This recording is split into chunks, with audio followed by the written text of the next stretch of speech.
La actual situación de pandemia plantea a la medicina y a la bioética, más allá de toda cuestión relativa a la bioseguridad, debates respecto de una justa planificación de los recursos para el cuidado masivo de la salud pública. Allí entran en colisión los derechos individuales y colectivos frente a otros particulares y al conjunto social. Considerando estos conflictos, todo planificador de políticas dirigidas a la contención, control y cuidados de la salud pública debe elaborar con antelación procedimientos que optimicen los recursos sanitarios escasos, donde concurre la urgencia, el hacinamiento, la angustia física y psicológica, al mismo tiempo que la escasez de recursos sanitarios suficientes, tanto en equipamiento, infraestructura, como también en personal. Frente, por supuesto, a la aceleración en la cantidad de pacientes potencialmente mortales. Tal situación requiere de una comprensión fundamental de la ética y su aplicación para lograr las medidas más adecuadas que se concreten en un protocolo de triage o clasificación y otro para asignación de recursos vitales. En otras palabras, establecer un marco bajo principios y criterios bioéticos rectores de actuación que orienten al personal de salud para la toma de decisiones. En la bioética, los debates respecto de la planificación para el cuidado masivo en emergencias sanitarias no se agotan en una disputa entre derechos, sino básicamente en la axiología imperante en una sociedad y en un momento histórico determinado. Y por ello resulta necesaria una comprensión acabada de la ética aplicada, cuya criticidad demanda guiarse por principios no siempre atendidos en los actuales protocolos, que son mayormente utilitaristas. Es por ello que la legitimidad del protocolo de triage y de asignación de recursos vitales deberá provenir de un enfoque integral y sistémico, donde más allá de lo clínico, aquellos principios sustantivos sean fundacionales de otros procesados derivados, y eso es lo que hicimos en un documento llamado Marco Bioético de las Religiones Monoteístas en ocasión del COVID-19, los principales bioeticistas de las religiones monoteístas que residen en la República Argentina, cuyo documento recibió el beneplácito de la legislatura porteña y está a la espera de su tratamiento legislativo por parte del Congreso Nacional. Pero ya se está aplicando en determinados centros de salud, tanto de la Ciudad Autónoma de Buenos Aires como de la provincia de Buenos Aires. Ahora, en este documento, muy brevemente, básicamente se establecen 5 principios guía, dentro de los cuales mencionamos, entonces, los principios de protección de toda vida humana y su integridad física, principios de totalidad o terapéutico, principio de libertad responsable, principio de justicia y principio de subsidiariedad. El principio básico de toda persona al respeto y la protección de su vida e integridad física es básicamente el cual, de ser avasallado, no hay un fundamento para ningún otro derecho y por ello su primacía en toda consideración ética. El principio de totalidad o principio terapéutico es aquel por el cual se puede intervenir sobre la vida física de un individuo y sacrificar la parte enferma, siempre con el consentimiento del paciente a favor del bien total del mismo. En este principio se resumen otros 2 fundacionales, como el principio de no maleficencia, debiendo no ser causa de daño, y el principio de beneficencia, el cual radica en la obligación de contribuir activamente al beneficio o al bienestar de las personas. El tercer principio es el de respeto por la libertad del individuo y las responsabilidades que se siguen de su obrar. Este principio básicamente defiende la autonomía tanto del paciente como del personal de salud, superando el conflicto entre partes, fomentando la alianza médico-paciente, equilibrando el derecho de toda persona competente o sus representantes, si estuviera impedido de hacerlo, a tomar justamente las decisiones con respecto a su propia atención médica, protegiendo sus valores, sus convicciones, sus creencias con las propias del personal sanitario. El cuarto principio es el de justicia, el cual requiere que, dado los recursos limitados, las decisiones de asignación se tomen de manera que los beneficios y las cargas se distribuyan de manera equitativa, y esto no significa que cada persona o grupo deba obtener una parte igual de los recursos escasos, sino que la asignación esté basada en criterios y principios apropiados de equidad, equilibrando la igualdad en la consideración de la vida de cada persona con el derecho a recibir la atención necesaria dentro de las posibilidades vigentes. Y el quinto y último principio, que es el principio de subsidiariedad, radica en la sociabilidad y la consideración de la carga recíproca entre el individuo y la sociedad, centrados ambos en el bien común, Y así, tanto el ciudadano particular como el Estado tienen responsabilidades mutuas que deben honrar colaborando ambos en la construcción de lo que se llama la amistad social. Ahora, de estos 5 principios se derivan 8 pautas procesales directamente como protocolo de triage y de asignación de recursos vitales, en donde el primero comanda que toda pauta inicial de triage debe buscar la mejora continua en la calidad de atención, clasificando al paciente lo más rápido y eficientemente posible, evitando aumentar el dolor, el sufrimiento y por lo tanto provocando daños indirectos, tal como el daño psicosocial, el estrés, el miedo, el sentirse descuidado, abandonado o directamente no ser atendido. Claramente esta pauta respeta el principio de no maleficencia y por supuesto también el de beneficencia. La segunda pauta procesal es el de mantener al paciente debida y claramente informado respecto de los tiempos de espera, evaluación y posterior derivación, intervención o tratamiento, pudiendo así prestar o no su consentimiento cuando no sea de emergencia ni afecta a terceros, claro está, caso en el cual se aplica el principio de necesidad, dado el carácter urgente de la situación, proporcionando la atención necesaria. Esta es la forma en que se logra un equilibrio virtuoso entre el principio de libertad responsable y el principio terapéutico. El tercer punto es el que habla que para producir el mayor beneficio neto entre todos los afectados, el sistema de triage debe buscar salvar la mayoría de las vidas sin consideración vinculante ni ajuste por edad, calidad de vida o de sobrevida, su condición socioeconómica, religión, nacionalidad ni otra categoría sospechosa en términos de derecho. Con esta pauta conductiva se produce un nuevo equilibrio virtuoso entre el utilitarismo y el igualitarismo, mediante los principios de justicia como equidad y el de protección de toda vida humana por igual. El cuarto punto dice que no se pospondrá la instrumentación médica a un paciente necesitado de ella en favor de otro ulterior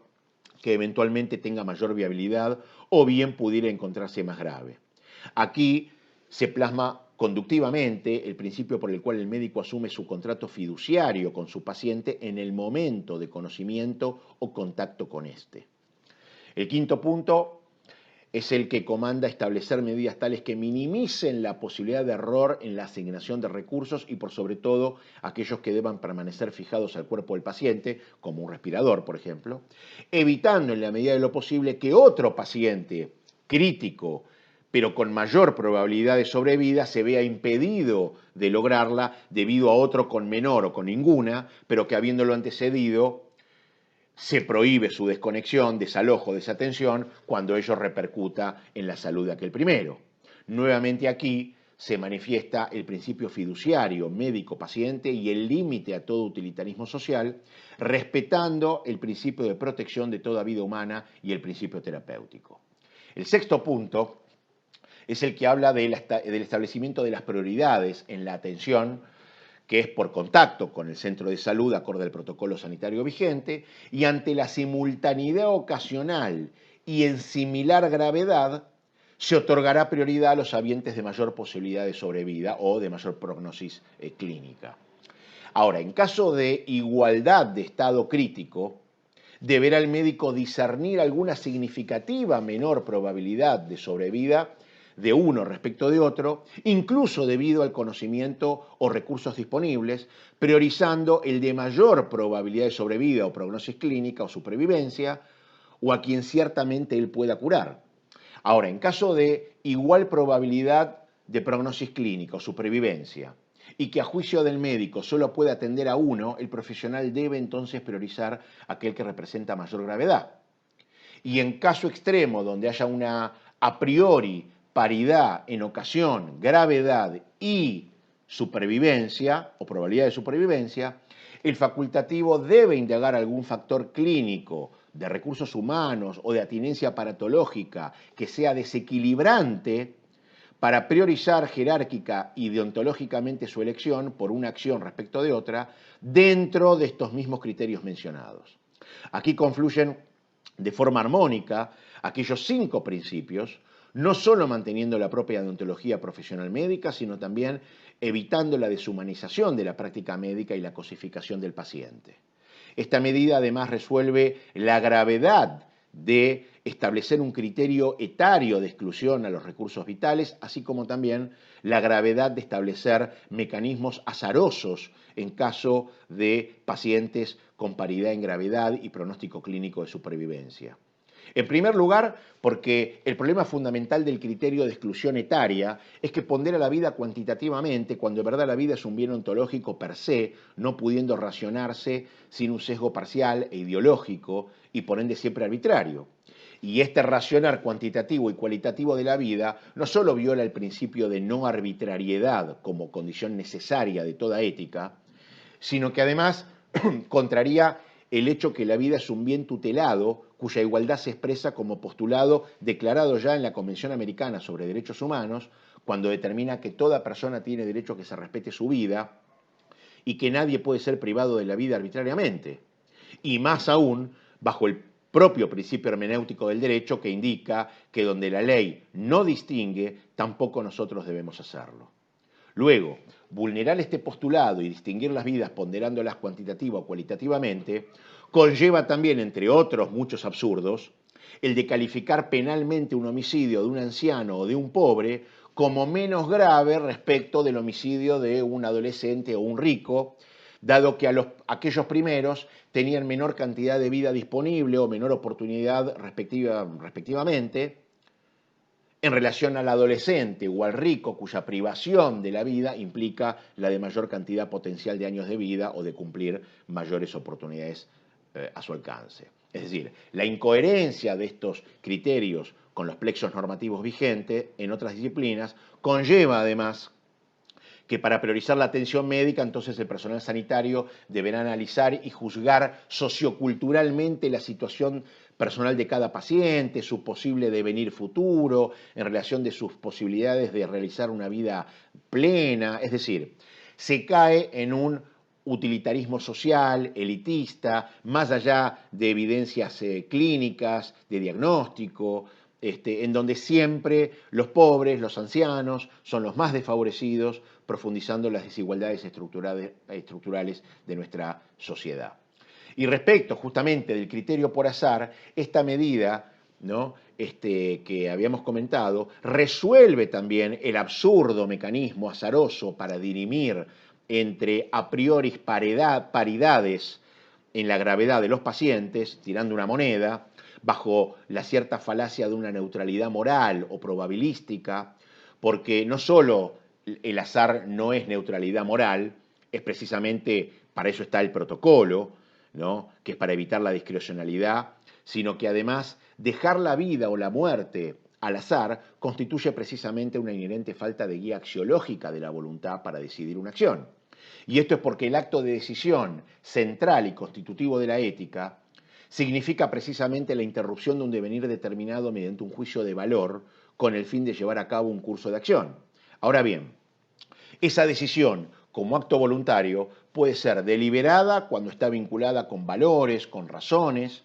o puede ser precipitada cuando resuelve por abulia, abdicando la voluntad de la gente guiándose por variables externas. El azar, como un caso de abulia, es donde justamente el agente, en este caso el personal sanitario, decide conscientemente no tomar ninguna valoración, pretendiendo una pseudo-neutralidad por creerse no responsable de los efectos que sin embargo sí causa o desencadena a sabiendas de su deber, de su poder y conocimiento de la acción identificada. En otras palabras, el azar no es un mecanismo de decisión válido, según la ética, sino que básicamente es indiferencia respecto de la propia responsabilidad y por sobre todo de su deontología profesional médica. Y respecto de la igualdad de probabilidades que proporcionaría el azar, resulta insatisfactoria por no dar respuesta al favorecido diciéndole, mire, usted salió cara, usted era cara y salió seca. Es decir, el problema en esta situación límite de paridad en el arribo al centro de salud o el contacto con el centro de salud, en gravedad y en prognosis clínica, se resuelve mediante un problema epistemológico, no metodológico. Pasemos a la séptima acción, ¿no?, que en caso que, la séptima pauta procesal, que en caso que los procedimientos médicos no resulten terapéuticos, el paciente no debe ser abandonado ni ser inducido a ninguna práctica eutanásica, debe derivárselo a una unidad de cuidados paliativos, ya que cuando no es posible curar, siempre es posible cuidar. Digamos, este procedimiento es básico para cumplir con el principio de respeto y protección de toda vida humana, evitando prácticas eutanásicas por acción u omisión. Y por último, el octavo punto comanda la implementación de medidas eficaces que aseguren la trazabilidad del cadáver, su identidad y su custodia desde el momento del deceso y hasta su disposición final, acorde a la voluntad previa expresada por el fallecido o, en su defecto, la de sus deudos, o bien notificando a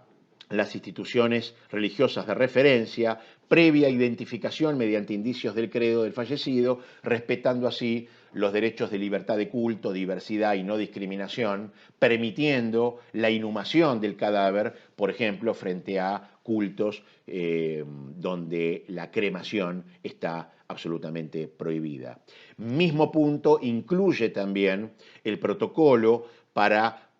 poder acceder a un paciente diagnosticado terminal, ¿no es cierto? Y para poder tener el derecho de decirle el último adiós, así como también del personal religioso de darle las últimas palabras. En caso del cristianismo será la extrema unción, en caso del judaísmo será el vidui y digamos, respectivamente, las acciones pertinentes para todos los cultos. Bueno, muchísimas gracias.